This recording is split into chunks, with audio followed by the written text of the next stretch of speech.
2 அப்பா அம்மா ஒரு அப்பா ஒரு அம்மா. அதாவது வந்து ஒரு அம்மா அப்பாவுக்கு வந்து பார்த்தீங்கன்னா 3 பெண் குழந்தைகள் இருக்காங்க. ஓகே. அந்த 3 பெண் குழந்தைகளுமே வந்து பார்த்தீங்கன்னா அண்ணன் இருக்காங்க, ஒரு அண்ணன் இருக்காங்க. ஓகேவா? அப்போ அந்த ஃபேமிலியில் அவங்க அம்மா அப்பாவை சேர்த்து மொத்தம் எத்தனை பேர் இருப்பாங்க? 3 பெண் குழந்தைங்க, ஒரு எல்லாருக்குமே ஒரு அண்ணன், ஒரு அண்ணன், அப்புறம் வந்து அம்மா. 5 பேர் இருப்பாங்க. 5 பேர். அம்மா அப்பா இருக்காங்களா? 6 பேர் இருப்பாங்க. 6 பேர். எப்படி எக்ஸ்பிளைன் பண்ணுங்க? 3 பேருக்கு ஒவ்வொரு அண்ணனா ஒரு அண்ணன் தானே எல்லாத்துக்கும். 3 பேருக்கும் ஒரு அண்ணன். அது ஒரு அண்ணனா எத்தனை அண்ணன் நீங்கள் தான் கெஸ் பண்ணிக்கணும். 3 பேருக்கு அண்ணனா ஒவ்வொரு அண்ணனா ஒரு அண்ணா தான். எப்படி அது ஒரு அண்ணன்? ஒரு அண்ணா தான் சொல்லுங்க. அதான் எப்படி?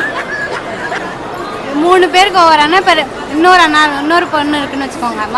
மொத பொண்ணுக்கு ஒரு அண்ணான்றீங்க, சரியா? இன்னொரு பொண்ணுக்கு ஒரு அண்ணா எப்படி வரும்? 2 அண்ணா தானே வரும். 2 அண்ணா வருமா? ஆமா, 3 பேருக்கு 3 அண்ணால வரும். 3 அண்ணா வருமா? 3 பேருக்கு ஒரு அண்ணா. அதாவது நான் மறுபடியும் கொஸ்டின் கேட்கவா?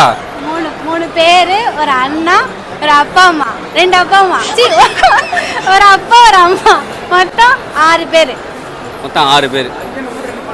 6 பேர். ஆமா, 6 பேர். பண்ணிடலாமா? லாக் பண்ணிடலாமா?